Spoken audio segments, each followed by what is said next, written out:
జిల్లా నూజివీడులో పుట్టగొడుగుల కోసం వేట మొదలైంది. వర్షాకాలం రావడంతో పుట్టగొడుగులను సేకరించేందుకు స్థానికులు క్యూ కడుతున్నారు.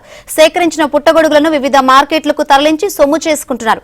ప్రస్తుతం పుట్టగొడుగులు కట్ట 250 రూపాయల నుంచి 300 వరకు ధర పలుకుతుంది. సహజ సిద్ధంగా దొరికే పుట్టగొడుగులను కొనేందుకు ప్రజలు ఎగబడుతున్నారు. పుట్టగొడుగులో పోషకాలు, ప్రోటీన్లు, యాంటీ ఆక్సిడెంట్స్, ఖనిజాలు పుష్కలంగా ఉంటాయి.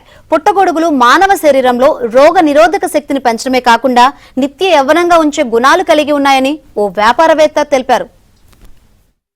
మాది నూజివీడు. ఈ రైనీ సీజన్లో ఇక్కడ ఎక్కువగా పుట్టగొడుగులు అనేవి వస్తాయి. నూజివీడులో ఉన్న చుట్టుపక్కల అడవి ప్రాంతాల్లో ఉన్న పుట్టల నుంచి ఈ పుట్టగొడుగులు అనేది వస్తాయి. ఉరుములు మెరుపులు పడిన నెక్స్ట్ డే కొంతమంది వెళ్ళి ఆ పుట్టల్లోంచి ఆ పుట్టగొడుగులు అనేవి తీసుకొని మార్కెట్లో అమ్ముతూ ఉంటారు. అవి ఎంత కాస్ట్ అయినా సరే మేమైతే కంపల్సరీ అవి కొని టేస్ట్ చేస్తాము. అవి ఎంతో రేర్గా వస్తూ ఉంటాయి. అలాగే అందులో ఉన్న ప్రోటీన్ అనేది నాన్ వెజ్ కంటే ఎక్కువగా ఉంటుంది. అందుకే మాకు అవి అంటే చాలా ఇష్టం. రైనీ సీజన్ వచ్చిందంటే మిస్ అవ్వకుండా తింటాం మేము.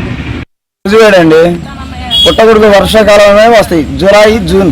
ఈ జూన్ టైంలో మంచి వర్షాల మీద నాణ్యత విధంగా వస్తాయండి అడవిలో. ఈ తింటే ఎంతో పోషకాలు అంటే మనిషికి ఆరోగ్యం కూడా బాగుంటుంది. దీని కాస్ట్ వచ్చేసి 400-300 కానిచ్చిందండి. ఆరోగ్యానికి చాలా మంచి.